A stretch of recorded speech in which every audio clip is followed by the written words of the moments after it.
마태복음 4장입니다. 마태복음 4장 1절과 2절 말씀입니다. 다 같이 읽습니다. 그때에 예수께서 성령에게 이끌려 마귀에게 시험을 받으러 광야로 가사 40일을 밤낮으로 금식하신 후에 줄이신지라. 아멘. 마태복음 4장 1절과 2절입니다. 말씀 제목 스스로 가야 할 길, 스스로 가야 할 길이란 말씀의 제목입니다. 예수님께서 침례를 받으시고 물에서 올라오실 때 그때 하늘에서 음성이 있었습니다. 이는 내 사랑하는 아들이요 나의 기뻐하는 자라 하는 하나님의 음성을 들은 것이죠. 그리고 성령께서 예수님을 덮으십니다. 말하자면 하나님의 충만한 임재를 경험하게 된 것입니다. 우리들이 신앙생활을 하다 보면 어떤 계기가 되었든지 간에 그 하나님의 충만한 임재하심을 경험하게 되는 때가 있습니다. 하나님을 대면케 되거나 어쨌든 하나님의 강한 권능에 붙잡히는 그런 순간이 있습니다. 이것은 어떤 진리를 깨달아 알게 되는 그런 사건과는 약간 결이 조금은 다릅니다. 하나님을 인격적으로 직접 만나고 체험하고 그분의 임재하심 가운데 충만하게 빠져 들어가게 되는 그런 경험이죠. 이것들이 자주 일어나진 않고 또 사람에 따라 약간 차이는 있지만 보통은 일상에 있어서 두 번 혹은 한 번 정도 그런 황홀한 경험을 하게 되는 순간이 있곤 합니다. 어쨌든 예수님의 삶 가운데서 그 침례를 받고 올라오셨을 때 경험했던 하나님의 임재는 정말 놀라운 또 황홀한 그런 순간이었을 것입니다. 하나님으로부터 내가 너를 사랑하고 내가 너를 기뻐한다라는 음성을 예수님 직접 듣고 하나님을 만나게 된 것입니다. 그래서 거기까지만 보면 얼마나 좋을 것입니까? 우리 삶 속에도 보면 하나님이 직접 나타나시는 경우 또 하나님 임재를 경험하게 되면 세상 남 부러울 것 같지 않은 그런 감정을 느끼게 되죠.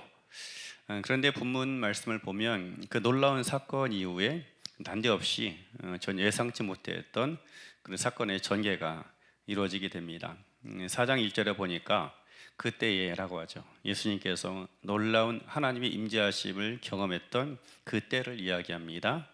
그 순간 예수께서 성령에게 이끌리어 마귀에게 시험을 받으러 광야로 가셨다라고 이야기를 합니다.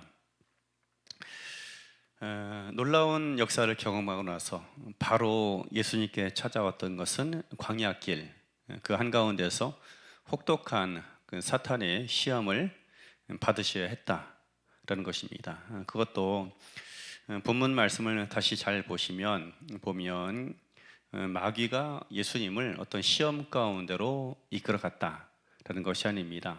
오히려 성령에게 이끌리셨다라는 것입니다. 성령께서 예수님을 광야로 이끌어 가셨고 시험의 자리로 인도해 가셨다라는 것입니다. 말하자면 시험과 유혹은 마귀가 합니다. 하지만 그 모든 일을 주관하고 또 허락하신 분이 바로 성령님이셨다라는 이야기죠. 마치 욥기의 한 장면을 보는 것만 같습니다. 하나님께서 예수님을 광야로 이끌어 가신 이유 왜 그러셨을까요? 또 뿐만 아니라 하나님께서는 우리를 광야로 이끌어 가시는 순간이 있습니다. 마치 큰 부흥회를 경험하고 나서 그 직후에 우리에게 이런저런 시험거리가 간혹 찾아오게 되는 경우가 있죠. 그런 장면 같기도 한 것입니다. 그럼 하나님은 왜 예수님을 바로 그 시험의 자리로 놀라운 사건을 경험하고 난 뒤에 이끌어 가셨을까요? 삶에는 반드시 내가 겪어야만 하는 것이 있기 때문입니다. 내가 스스로 걸어가야만 하는 그런 길이 있기 때문이다라는 것이죠. 최근에 유명한 그 사기 사건이 있었죠. 과거 우리나라 유명한 스포츠 스타와 이제 관계된 그런 사건인데 그 사기 사건의 피의자가 대행 서비스를 이용해서 자기의 신분을 속였다는 그런 이야기가 있습니다. 대행 서비스라는 것이 있습니다. 물론 과거에도 있었지만 요즘은 이제 그게 큰 사업이 되고 있는 것 같긴 합니다. 그래서 그 대행해 주는 서비스의 폭도 상당히 넓어집니다.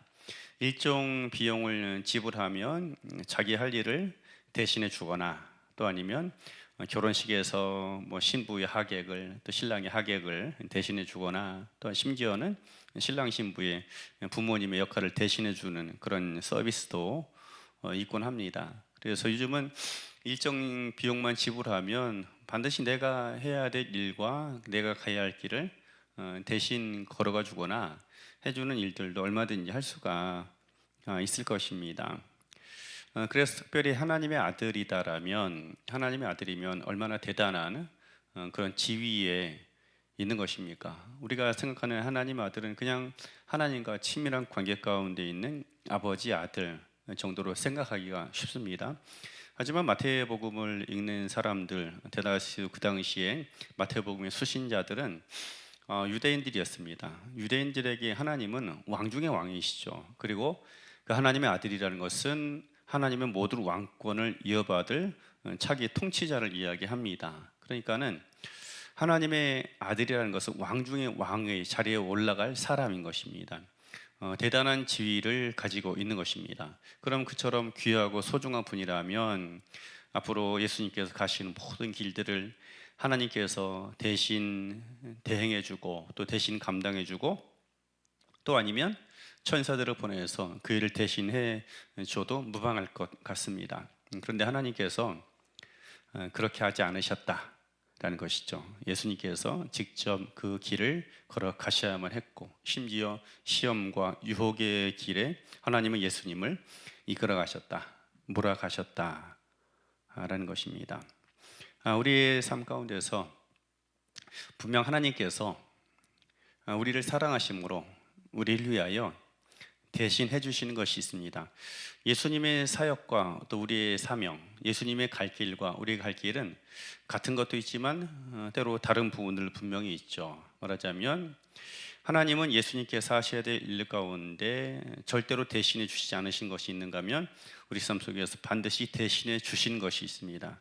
말하자면 죄를 용서해 주시는 것, 우리 죄를 해결해 주시는 것은 하나님이 대신해 주셔야 합니다. 왜냐하면 그 어떤 인간도 자신의 죄를 스스로 해결할 수 있는 능력이 없기 때문입니다. 그래서 그 죄에 관한 것을 하나님께서 대신해 주시고 이런저런 많은 것들을 대신해 주는 경우들이 많이 있습니다.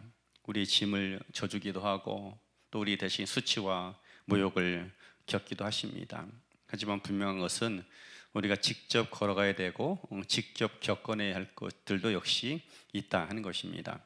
예수님도 그러지 않으셨습니까? 예수님은 왕 중의 왕이셨고 하나님 나라를 유업으로 받을 가장 높은 통치자이신 것입니다. 그런데 예수님께서 이 땅에 오셔서 그 사명을 이루기 위해서 반드시 겪어야만 하는 일이 있었습니다. 그리고 반드시 걸어가야만 하는 길이 있었다라는 거죠.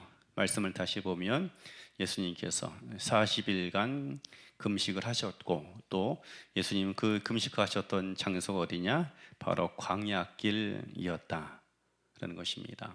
예수님이 가실 길들을 하나님이 친히 대신해 주신 것이 아니라 주님으로 직접 그 길을 걸어가도록 몰아가셨고 이끌어 가셨다는 것입니다.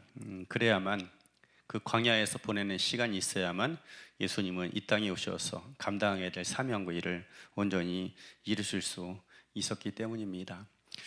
다시 우리가 말씀을 나누면 하나님께서는 분명 우리에게 대신해 주시고 우리가 할 수 없는 것들을 대신해 주시는 경우들이 분명 있습니다. 하지만 우리들이 직접 그 길을 걸어가야 하고 직접 겪어내야만 하는 그런 일들이 있습니다. 하나님은 그 일을 우리로 하여금 직접 걸어가게 하고 직접 감당하게 하시는 것입니다. 우리가 걸어가야 할 길을 가게 될 때에 바로 그곳에서 하나님의 권능을 보게 됩니다. 반드시 그 장소에 가야만 볼 수 있는 풍경이 있고 그곳에 가야만 맡을 수 있는 그 지역 특유의 향취가 있는 것처럼 반드시 그 지역에 가야만, 하나님께서 인도하신 그 길로 가야만 경험할 수 있는 그 하나님의 권능이 있는 것입니다. 그리고 더 나아가서 반드시 그 길을 지나가야만 예비되고 준비되는 것들이 있다라는 것이죠. 강한 군사가 되기 위해서는 반드시 겪어야만 하는 훈련 코스가 있습니다. 그래야만 그는 나라를 지키기도 하고 자신의 생명을 보호할 수 있는 기능을 가진 유능한 전사가 되기 때문인 것입니다. 우리도 마찬가지인 것입니다. 우리 인생 가운데 하나님께서 우리를 친아들, 딸 삼으셔서 우리로 하여금 하나님 미리 예배해 주신 은혜, 여호와 일의 은혜는 분명히 있습니다. 하지만 우리와 동행하시면서 같이 겪어가시는 일이 있고 또 우리가 오롯이 견뎌야만 하는 순간들이 있습니다. 바로 그런 길들을 때때로 우리에게 하나님께서 허락해 주시는 것입니다. 오늘 이 하루도 어쩌면 우리는 하나님께서 예배해 놓으신 것들을 만나고 경험하는 그런 날이 될 것입니다. 우리를 위해서 앞서 가서 준비해 놓으신 것들을 만나는 그런 역사들도 분명 있을 것입니다. 그런 한편으로는 내가 직접 겪어야만 하고 내 발로 직접 서서 걸어가야만 하는 그 길이 있기도 한 것입니다. 그래서 오늘 이 하루 하나님의 미리 예비하심을 경험하는 복된 날이 되기를 주의 이름 축원합니다. 그리고 더 나아가서 우리 삶 속에 내가 반드시 겪어내야만 하고 이겨내야 할 사건과 일이 있다라면 그것을 잘 감당해내므로 유능한 그리스도인, 유능한 그리스도의 군사로 새로워지고 준비될 수 있어야 합니다. 그런 복된 역사를 이룩함을 통해서 우리를 통해 하나님 나라가 능력 있고 권능 있게 나타나는 그런 축복의 발걸음, 복된 한 날이 되어지길 주의 이름으로 축원합니다.